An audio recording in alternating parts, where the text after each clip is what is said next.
Instead of saying, let me tell you guys what I want you to do, if that leader will simply say, hey, what do you think we might do here? And then listen. And when they start getting an answer, instead of just moving on, saying, wow, that's good. What else? Say more.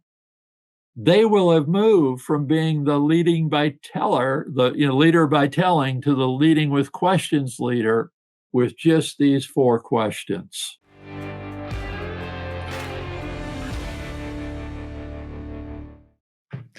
Well, welcome to the True Man Podcast. For me, asking questions comes from a complete place of curiosity. And admittedly, I haven't always done a good job of asking questions. And in some cases, I assumed I had all the answers. And in others, well, I just didn't want somebody to know I didn't know the answer. But the reality is that asking good questions helps us get to a place of discovery for ourselves and when we're working with others. And in fact, the lifeblood of what I do as a men's life coach is to ask powerful questions to help men think a little bit and get closer to the answers that they're looking for. So you may be asking, well, how can I ask good questions? And I'm glad you ask. And I think today's guest can help us with that. So welcome to the podcast, Bob Tiede. Now, he is the CEO of leadingwithquestions.com, a blog followed by leaders from more than 190 countries. And he serves on the U.S. leadership development team for Crew. He's authored 5 books, including Leading with Questions, How Leaders Discover Powerful Answers by Knowing what to Ask. Bob, it's wonderful to have you on the True Man Podcast. Thank you for being here. How's it going? Mike, it's going great. I'm honored to be with you. Been looking forward to our conversation. Yeah, I have been too, because I'm just all about questions these days. Lord knows I have a lot of them. But Bob, tell me, how did you get into this idea of asking questions? How did it become such an important topic to you? Well, Mike, I have to start with a confession. Your audience could think, well, Bob has a blog, Leading with Questions. Bob's authored all these books on leading with questions. I bet asking questions just comes naturally to Bob. And my response is, I wish it did. Yeah. My confession is that for most of my career, I was a benevolent dictator. I thought the job of a leader was to tell your staff what to do. And I did say benevolent. I grew up in a home where I was taught to say please and thank you. So if you'd been on my team, Mike, I don't think I ever would have said, Mike, go do this. It'd been, hey, Mike, here's what we're working on. It'd really be great if you could please do this. And when you did it, I'd said, Mike, thank you. At a staff meeting, Mike, stand up. You all need to hear what Mike did. And you asked when that changed. It changed for me. I actually have it right here. When I found this book, Leading with Questions by Dr. Michael Marquardt, it was the first edition. Wow. If you're watching this on video, he has that thing marked up like you wouldn't believe. That's incredible. And that was 2006. Now, I love books. I say I eat books for breakfast. And my wife loves to go to bookstores. She goes all over, but she knows when she's done, she'll still find me in the leadership section. And I usually pull off 2-3 books to peruse them to see if I want to buy any. And 2006, this is the one, literally this book. Found it, said, oh, I'm taking it home. It was a page turner. I was already on the leadership development team for Crew, and I began to teach out of it. But as I read this book, it is filled with stories of leaders literally from around the globe, not just the U.S., who are leading with questions and the questions they were using. And Mike, as I read it, I had only one question. Why hasn't anyone ever shared this paradigm with me before? Because immediately I saw that a leader who leads with questions would be so much more effective. Yeah. In fact, Mike, let me ask you a question. Mike, do you love being told what to do? No, not at all. Mike, I haven't met anyone yet who said, oh, yes, I love being told what to do. Well, if we're a leader and we don't want to be told what to do, what makes us think that our staff would want to be told what to do? Yeah. And then, Mike, a second question. Whenever you've had a leader ask you, hey, Mike, what do you think we might do here? Whatever the topic was. How did that make you feel? It's much more empowering, and you feel like you're a part of something rather than, as you're saying, being dictated to just go Yeah. do something. Yeah. I mean, without that leader saying, Mike, I value you, just the fact that they asked for your input, communicated, wow, my boss values me. My boss thinks I have a brain. It is a really good point. It seems like we're going to ask a lot of questions today.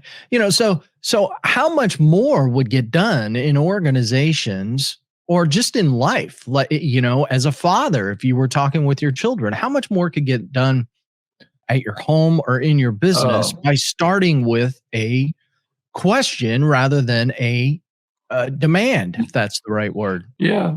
Mike, can I ask you a couple of questions? I'm going somewhere with this, but the first question, it's a silly question, but I'm going somewhere. Mike, imagine you're in a big rowboat with your team, and we're going to say there's you and 9 others, 10 of you on this team, but you're the leader. And there's oars for everyone in that rowboat, and you want to get that rowboat across the lake as quick as possible. Mike, how many of them would you like to have row with you? Uh, every single one of them. Told you it was a silly question. But Mike, here's the next question. Now that same team is gathered around your conference table, and there's an opportunity on the table.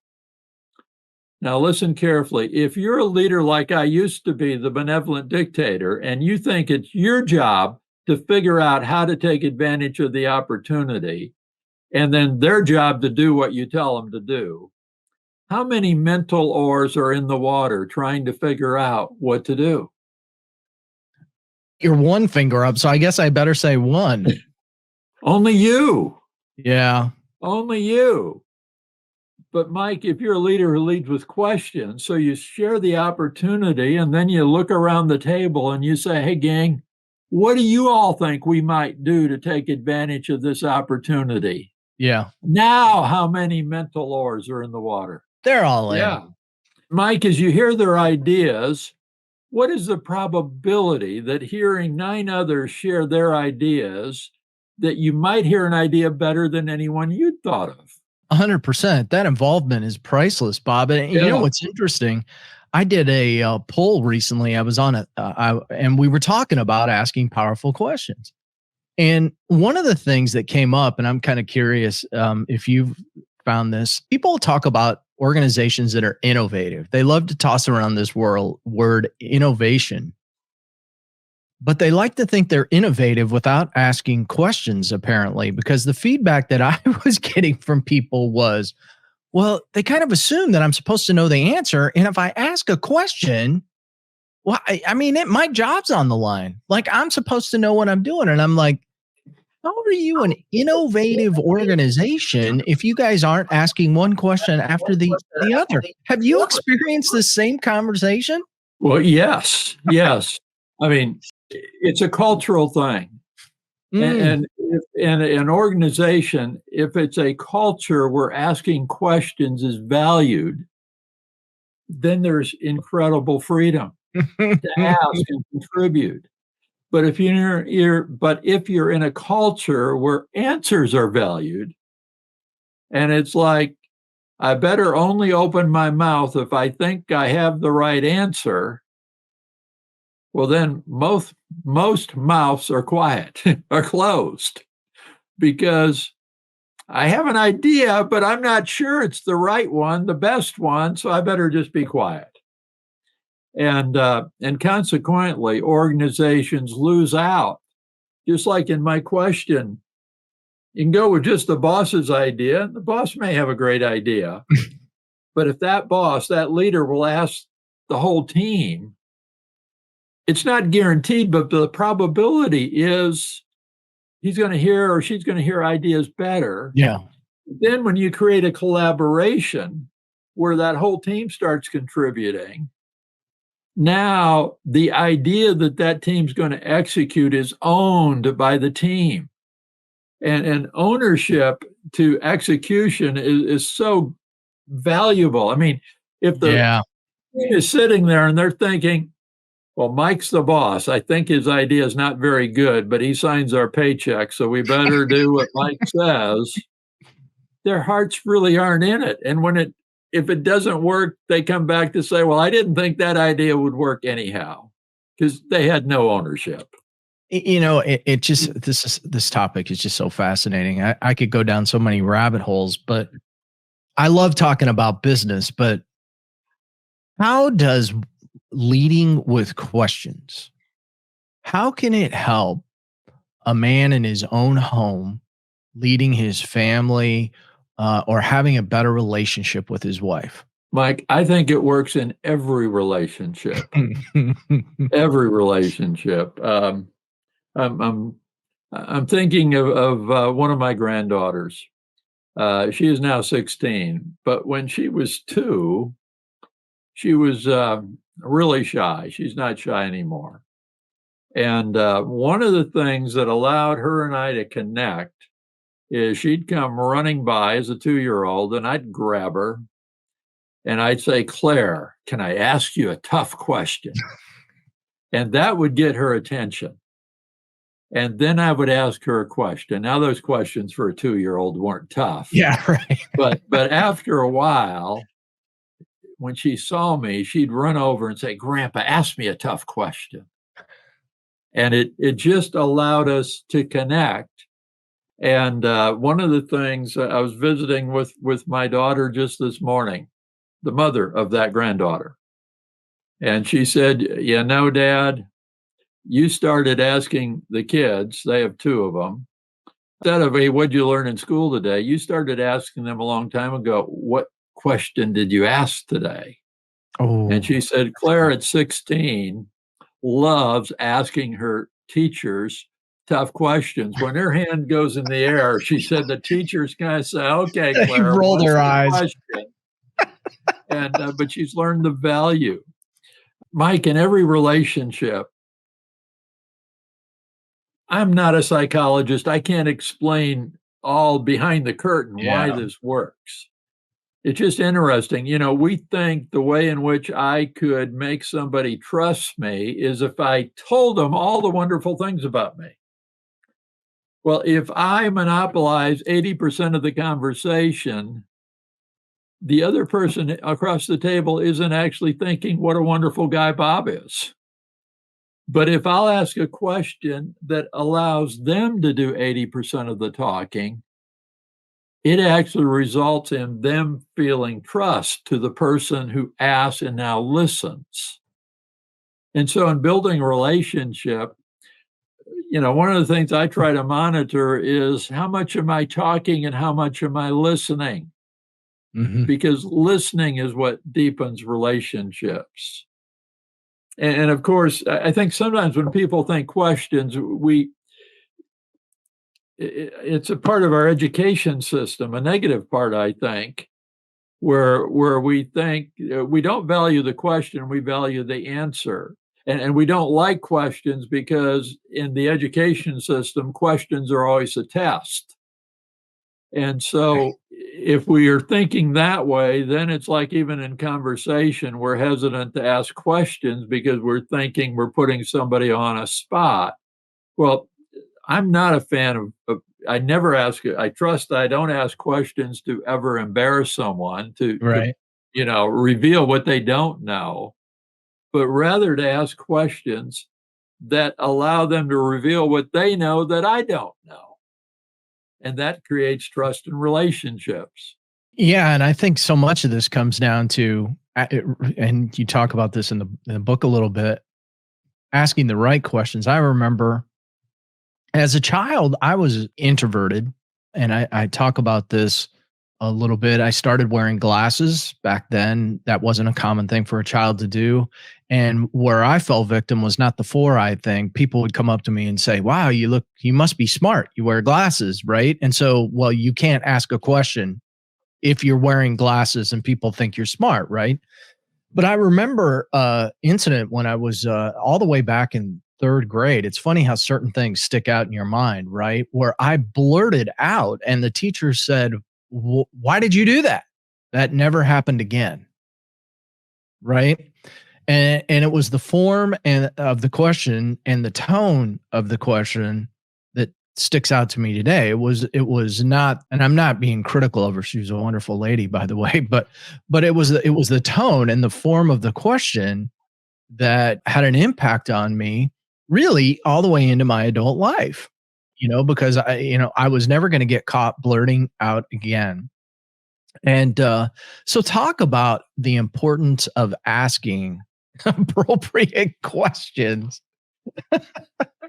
Mike, one of the things I share, it's a book I compiled. I didn't author, but a book I compiled is 339 questions Jesus asked. Mm, Now, if you interact with most people who are unaware, believers, and ask, how many questions do you think Jesus asked? Well, a lot of times their answer is like 10. yeah. Yeah. And when you share that actually in Matthew, Mark, Luke, and John are recorded 339 questions in the NIV version, people are like, wow, I had no idea. And one day I had this deep thought. I don't have many deep thoughts, but I had this deep thought. And that is, we just celebrated Christmas, Jesus being born. But as believers, we know the scriptures actually teach that Jesus has existed forever and that Jesus was actually involved in creation. He created us. And the deep thought was this: might we guess that the person who can write a complicated computer program with all the code might be the one who would know how to leverage that program best? I mean, Mike, you and I might use that program. We might only be using 10% of its capabilities. But the guy, man or woman who designed it would know how to make use of every, bell and whistle on that thing. Well, here was the thought. Might it be that Jesus was actually leveraging his design of how he designed us in his communication? And if you study Jesus, the communicator, he majored in two things. He told great stories and he asked great questions. Yeah.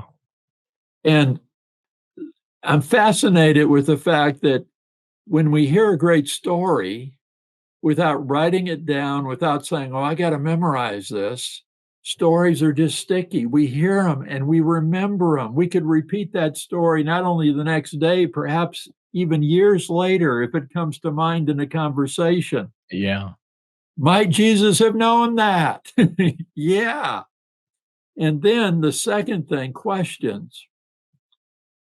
Might Jesus have known? Obviously, he wanted to see lives changed. Mm-hmm.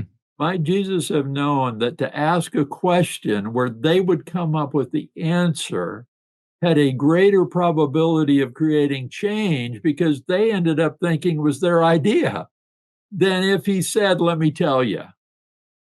And it's like, wow. I mean, and Mike, I speak to a lot of secular audiences and I say, I believe Jesus was the greatest communicator in all of history. Oh, but even man. if you're not a follower, wouldn't you do well to study at least what was one of the greatest communicators of all? After all, he started a movement 2,000 years ago that's still signing up recruits today. Right. And so when you study Jesus as a communicator and you see stories and questions, couldn't we all benefit from following that model? In other words, we don't understand all the nth degree of the design, but we can take advantage of people are designed that way. And if you ask a question that causes somebody to come up with the answer, they own that answer. Yeah. In a way that if you tell them what to think, they're never going to own that. It's so interesting, Bob. I mean, obviously the name of this podcast is a True Man podcast, True Man Life Coaching. And before that, it was our men's small group, True Man Small Group. And we chose that name because it's in the Bible. It's Jesus Christ walk on earth as true man. And what we thought was cool about that was there was no better role model than Jesus. Granted, we're never going to get to reach that level, but he showed us the way. And as I've sat with this over the last couple of years, what I've come to realize is that really what's happened here is I've been entrusted with the True Man, quote unquote, brand to introduce people 2,000 years later to modern day Jesus as an example. And but what's fun about that is some people either get the fact that True Man is right out of the Bible, or they ask a question. What is True Man? What is True Man? And I used to try to define it for a while, Bob. And what I realized was that was unfair of me to try to define it. That a better route to go was to ask them how they defined it. And I've had a lot more fun with that because I don't have to worry about what does a true man look like. You tell me what you think it is, and then let's work from there. Have I nailed it? You have. That's a perfect example of the value. Mike, another conversation I had this morning is research, not mine, but something I read, is that the average 5-year-old asks somewhere between 200 to 300 questions a day.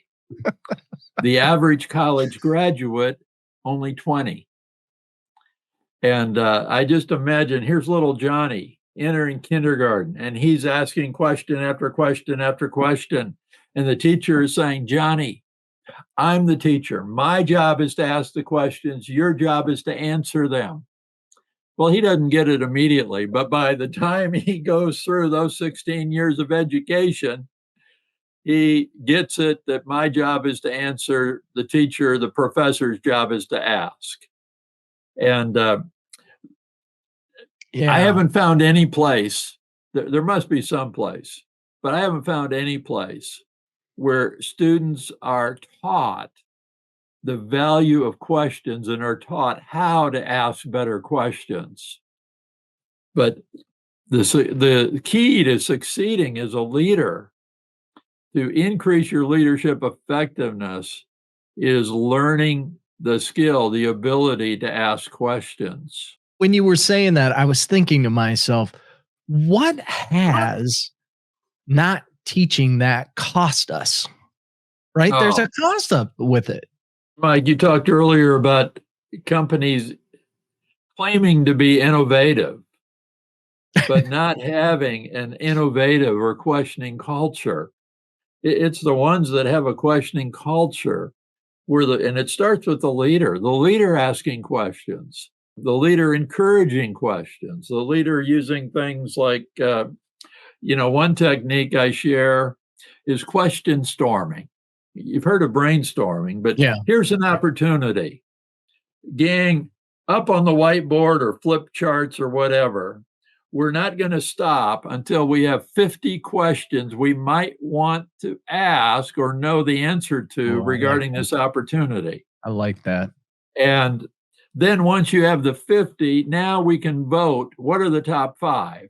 Everybody, you can put 5 marks up by which ones you think are most important. And then who on the team will take responsibility to go get the answer for those top 5 and come back and we'll meet again. Well, it's one of the things that starts establishing it's okay to ask questions and move along. Mike, if I might, another thing, whenever I'm speaking, I ask the audience, who here would like to learn to lead with questions in 30 seconds? Well, every hand goes up. And the reason I ask is a lot of times I sense from audiences that they would like to learn to lead with questions, but they imagine they'll have to get a master's degree in questionology. Nice idea, but probably not going to happen for them. And so when they hear 30 seconds, it's like, Bob, sign me up. Yeah. So, Mike, you're my audience today. I'm pulling you up. Here we go. And I always say when I pull up a volunteer, Hey, I've chosen Mike because I think he has a photographic memory. You only have to hear my 4 favorite questions one time and he'll have them memorized. Now, Mike, I have a second hand on my watch, and we're going to start the clock when I say my first favorite question. I'll share all 4. I'll then say, do you have them memorized? And if you say yes, I'll say, share them. And upon sharing the 4th question, the clock will end. So let's see if we can do this. Oh boy, I'm feeling You pressure. ready? Mike, my first favorite question is, what do you think? Second, what else? Third, what else? Fourth, what else? Mike, do you have them memorized? Yes. What do you think? What else? What else? What else? Oh my goodness. I'm going to have to change this to who would like to learn to lead with questions in 18 seconds. Now, Mike, just reading my audience, so I'm guessing viewers and listeners today, some are a bit skeptical, saying, Bob, you can't ask somebody, what do you think? What else? What else? What else? And I said, well, not in that rapid fashion. Right. But first of all, what do you think? You're going to add a topic. Hey, what do you think we might do about? There'll be some topic, some issue. And they will answer. Now, in the past, whenever they answered, it's like I asked, they answered, they stopped. Okay, move on. And but I no longer do that. When they pause, instead of just moving on, I'll say, "Wow, Mike, that's good. What else?" What I've discovered is that when we're asked to give an answer, we instinctively, again, we don't think this through, it's just instinct, we roll out a safe answer to see how they treat it. And so, Mike, if I asked you, hey, what do you think about, and you give me that answer, and I say, well, Mike, that's stupid. Everyone knows that. Well, you're sorry you answered. Yeah. I'll get nothing next time. But when I say, wow, Mike, that's good. What else? Well, Mike kind of relaxes, takes a deep breath, and thinks, wow, Bob appreciates what I'm sharing, and he'll give me more. Mm-hmm. And again, when you pause, instead of just moving on, I might say, Mike, I'm grabbing a pen. I've got to take notes. This is gold. Please continue. Say more about this. Mike, we've all heard the story, the proverbial gold miner who mined for gold all his life looking for the gold vein. Yep. He finally quits. Yep. Someone came along later and discovered the old miner was within 6 inches of the gold vein when he quit. Well, if you only ask somebody, hey, what do you think? Get that first answer and move on. You're a bit like that gold miner. You got close, but it's the what else's. Please say more that allows you to dig deeper to get to their gold nugget. And remember, Mike, the promise of this question was who would like to learn to lead with questions in 30 seconds? I'm a farm boy from South Dakota. I love the fact that leading with questions is so simple. That leader who's only been a teller, just in his or her next meeting with a staff member one-on-one or with their staff around the conference table, whatever the topic is, instead of saying, let me tell you guys what I want you to do, if that leader will simply say, hey, what do you think we might do here? And then listen. And when they start getting an answer, instead of just moving on, saying, wow, that's good. What else? Say more. They will have moved from being the leading by teller, the leader by telling, to the leading with questions leader with just these 4 questions. I love it. I will tell you, I have a second company that I'm a part of, Givers University. We teach this strategy. That's why I was able to do it in 18 seconds. And I just said we teach this strategy, and I hesitate to call it a strategy because, well, we could call it that. Really, what this is an absolute Loctite way to build a relationship and get to know somebody. And so I am a big believer in this, to the point where I recently, we wanted to make some changes to our security system at our house. So don't come by my house. I got a pretty good security system now. And I made some phone calls to people. And what was interesting to me was that some of these companies wanted to do business over the phone. And I'm like, well, how can you see what's going on at my house? That was question number 1. And then the second question was, How do we build a relationship over the phone Mm. when I have something physical that you need to see? Now, what's interesting is I did find a local company and they did a great job. They sent a wonderful salesperson out to my house. And interestingly enough, we didn't do anything the way the person on the phone originally described it, which is fascinating to me. And, I think a lot of that was there was no, number one, we didn't have a relationship. When the person came out to my house, we established a relationship. And you can tell I'm a terribly hard guy to get along with. So, we had a great meeting and we set everything up and he asked great questions. And I love that. And I tend to spend time with people that ask great questions and want to build that relationship. But it all starts with asking things like, what do you think? Wow. And what else? Yeah. It just really increases the depth. Just recently, I read a story. It relates to the story you just shared. But this guy needed a knee replacement. And he went to a highly recommended surgeon. And he said, we went in for a consultation. And he said, the guy never looked me in the eye. He just looked at the x-ray or the MRI and he rattled on with what he was going to do. Yeah. And he said, I left just not feeling it. So I found a second guy and also highly recommended. He said, went in. He said, the guy started with not looking at the x-ray. He said, hey, tell me about you. And, you've come in for potentially a knee replacement. What haven't you been able to do? What would you hope you could do if we get this fixed? And he said, well, I haven't been able to play tennis. And my kids play tennis, and I just love to be able to play tennis again with them. And again, not looking at the x-rays, he said, using his name, we can get you back on that tennis court. Well, he said, probably both surgeons technically knew their stuff. Yeah. But he wasn't feeling it with the first guy. The second guy did his knee replacement because he connected with him as a person. Why do we fail to do that? It's amazing to me. I would call what you just described, not just in the medical field, I'm going to say across the board, it's what I've experienced in all kinds of things. It's like an epidemic.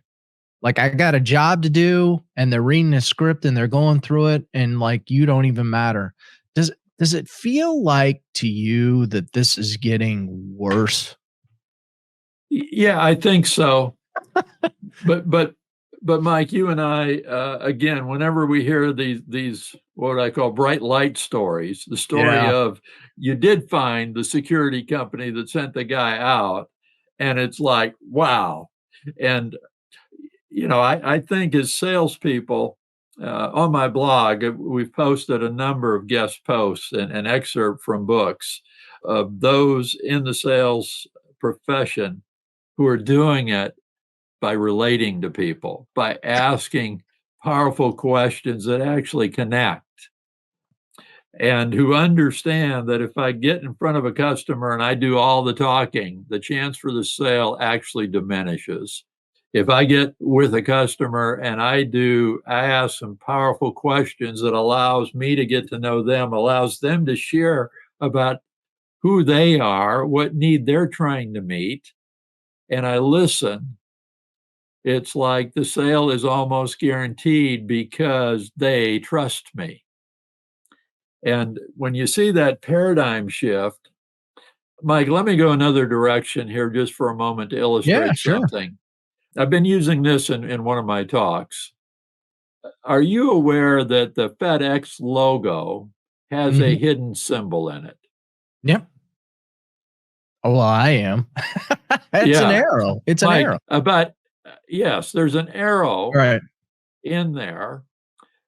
But I was among the 80% of the public who had never seen it, even though I'd seen the FedEx logo for years until it was pointed out. I had never seen the arrow.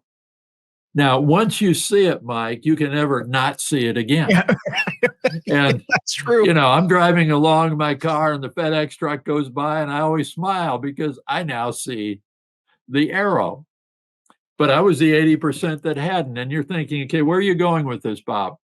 I actually believe that 80% of the leaders out there aren't leading with questions, not because they've seen the concept and rejected it. It's because they've never seen it. They are, like I was, leading by telling, because it's the only leadership paradigm that they've seen. They haven't seen the FedEx logo or the arrow in the logo. They haven't seen the concept of leading with questions. But once a leader sees it, once a leader starts using it, they can't even imagine leading another way. And so, my goal is not to share with everyone on earth, see the FedEx arrow, but just to use that as an illustration. When I'm speaking, I actually have the pictures up there, and I ask, who here has seen the hidden symbol? And well, in an audience, only about 20% raise their hand that they've seen it. But when I'm done, all 100% see it. And I trust when I'm done, all 100% see the value of leading with questions versus telling. Yeah, 100%. Bob, I took a coaching class a little just over a year ago with Christian Businessmen's Connection, CBMC. They have a wonderful coaching class. And really, it's predominantly about asking powerful questions, the material that they use. And a couple of the guys that I was in my cohort together, one of them was the CEO of a company. And I remember him sharing with me something similar to what you said, which was basically, man, I wish I would have known this stuff years ago. It would have changed, just transformed my professional career. And so this is something that I take really serious. In fact, I often tell people that, and I really believe this because it was true for me, that we all have the answers to what we're looking for inside of us. But a lot of times that coaching guidance that I provide is really nothing more than asking those powerful questions so that we get that out of you. And that's what it's all about. And so I'm a huge proponent of asking powerful questions and learning better ways to do it. And this podcast demands that, because if I don't ask good questions, this thing's going to shut down in a big hurry, unless you just come in and tell stories for an hour, which, I'm okay with. Well, you also, coaching, the word coaching doesn't appear in the scriptures. But there's a proverb that perfectly describes the value of a coach or a value of a leader who leads with questions. The proverb says, a man is like a deep well, but a person of wisdom can draw it out. And it's when we ask questions, it's like you say, everyone is filled with all sorts of incredible wisdom and knowledge. But it's the person of wisdom who asks powerful questions that pulls out what is already in that person. It was already there. But without the question, it's not pulled out. Mike, I also talk, you and I, this is true of everybody. We ask a lot of questions because we don't know the answer. Meaning, hey, which way to the restroom? Down the hall that way, Bob. Okay, thank you. And there's nothing wrong with that. But I love what I call the platinum question. A platinum question is a question, yes, it gives me knowledge, but it actually allows the one being asked, they enjoy answering. In other words, it's not a got you question. They not only enjoy answering, they're thinking through to answer actually teaches them something about themselves. It pulls something out that was within them. Where they say, wow, I've never thought of this before. Wow. And in other words, they appreciate that it pulled something out of them that was already there, but they had never put together before.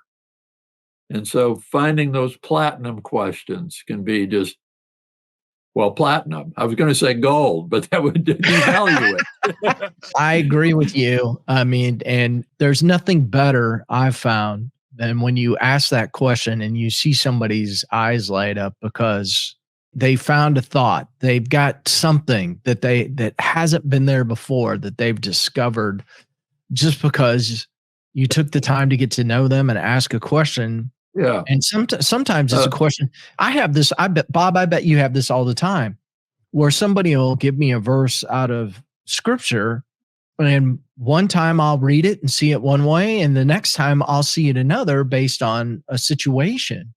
But I love to study the Bible that way when these things come at me. And I think the question, asking good questions is very much the same thing. Absolutely. Answers change over time. Now, the scriptures don't, but where I'm at Yeah. changes. And, how are you experiencing the peace of God today? Well, my answer on any given day, depending on the circumstances I'm facing, again, God hasn't changed, but my answer changes. Right. And so sometimes we think, well, I've asked Mike that question before. Well, I'm not saying every question would be appropriate over time, but there are questions that I could ask every time I see Mike, because the answer changes depending on where is Mike at in life circumstances today. Yeah. I mentioned platinum question. A couple who are incredible conversational evangelists, they've come up with a platinum question that they share that I love, that we can use in sharing our faith. Their question is to someone: if there was a God and you could ask him anything you wanted and he would answer, what would you ask him? And they've discovered that to be the platinum question. Almost no one is offended by the question. I remember I've used it. I remember asking of a waitress. I said, "Now I know you're busy, so here's the question, but you can serve other people. Come back when you have an answer." Well, when she came back, she said, "Bob, I asked everyone in the kitchen." And I just find it's a question that connects with people. Another I considered a platinum question that I love to ask people is, what would you say are the 3 to 4 events that have most shaped who you are today? And I've discovered that people actually love answering that question. It's one of those that they've never thought of before. The first time I ever used it, I just read it. That question actually comes from Cheryl Batchelder, who was CEO of Popeye's Chicken for many years, and she wrote a book, Dare to Serve. And in that book, she said, how well do you know your staff? Do you know the 3 to 4 events that most shaped their lives? Well, I'd read it. 20 minutes later, I'm on a coaching call with one of my colleagues in Canada. I said, Neil, I've just read this great question. I'd love to ask you. He said, Bob, I love questions. What's the question? I said, Neil, what would you say are the 3 to 4 events that most shaped your life? Now, I thought I knew Neil, like I thought I knew his whole story. Turns out I didn't, because Neil said, well, Bob, the first event, he said, I don't know if I ever shared this with you. The first event I would say is that my birth father died when I was 9 months old. He said, I have no memory of him. My mom remarried. The man who's really my stepfather is the man who, in my heart, is my dad, because he's the only dad I've ever known. But he said the story's been shared with me so many times that in the final weeks of my birth father's life, he knew he was dying. He was in a big bed at home. And I'm told that every day he would ask to hold me. And every day he would pray over me, asking that God, the Heavenly Father, would be a father to his little son that he knew he was not going to live to raise. Neil began to have tears. We were on a Skype call. I began to have tears. And Neil said, Bob, I think that's the first event that marked my life, his prayers. He said, I believe God honored those prayers, and I came to Christ. And my question, Neil's answer, I don't know, 3-4 minutes. And a relationship that was already good suddenly went deeper because of that incredible question. 3 to 4 events that most shaped your life. And I find that I can use that question to connect with anyone. And Then there's another thing that happens, Mike, with questions. We often play ping pong with questions. Yeah. Meaning, if I ask you a question, you'll often ask me the same question in return. In the morning, good morning, Mike. How are you? Bob, I'm fine. How are you? Yeah. Or if we were having coffee together, I said, Mike, hey, tell me, what are your favorite restaurants? Where do you like to go eat? Well, you'd answer. But it'd be a high likely, not a guarantee, but a high probability you would end your answer. Well, Bob, how about you? What are your favorite restaurants? Well, so often after I've listened to their 3 to 4 things that have most shaped their lives and affirmed them and thanked them, they'll say, well, Bob, how would you answer? What are your 3 to 4? And now they've actually asked me to share my testimony. They don't know that. But one of the most significant events is the time I came to Christ. That's going to be one of my answers. Yeah. But now it doesn't, to them, it doesn't feel like Bob cornered me here. Right. But we're having a conversation. That's beautiful. In fact, I'm going to encourage our listeners.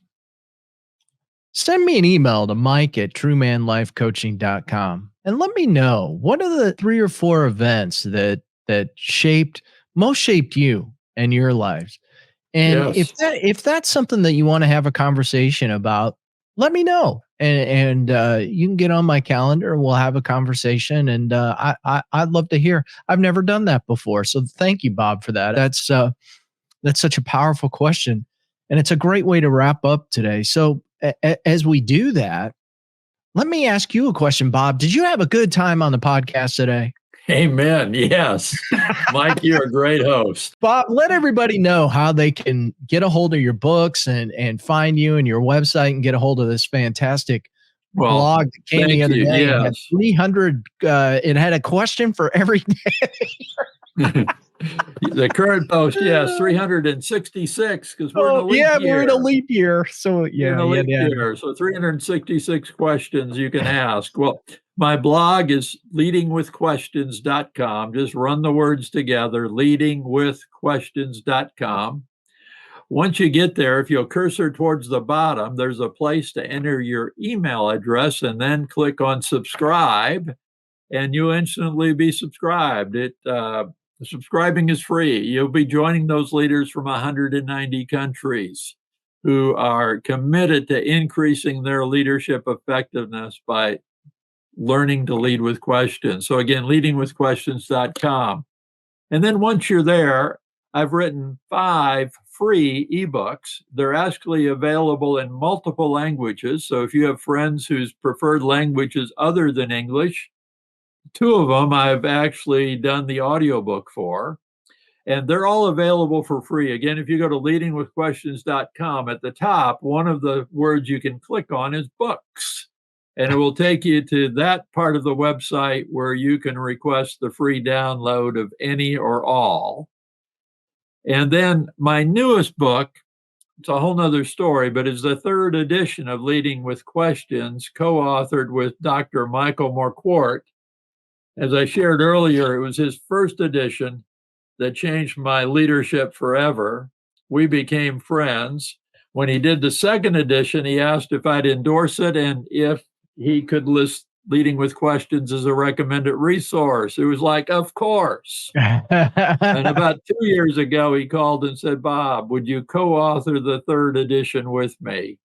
And so published by Wiley, but available on Amazon. And Mike, this again, I'm bragging on the other Mike, Michael Morquart. Yeah, such a privilege. He's become such a great friend. In the first weeks of its release, it was the #1 bestseller on Amazon in the category of business communication. And now I'm told by the publisher Wiley that it continues to be in the top 10% of all business books sold. So again, Leading with Questions. And when you go there, you're going to see, like the Amazon, you'll see all 3 editions, but look for the blue cover. That's the 3rd edition. If you're seeing this on video, I'm holding it up, and it's the blue one. Yep. Yes. Well, awesome, Mike. Again, thank you. Oh, it's been an absolute pleasure having you on the podcast, and really enjoyed our time together, Bob. And good luck with the book, and keep pounding out those questions, Bob. Amen. Amen. I'm having the time of my life, and promise to keep asking. There you go. Thanks a lot for being on. My pleasure.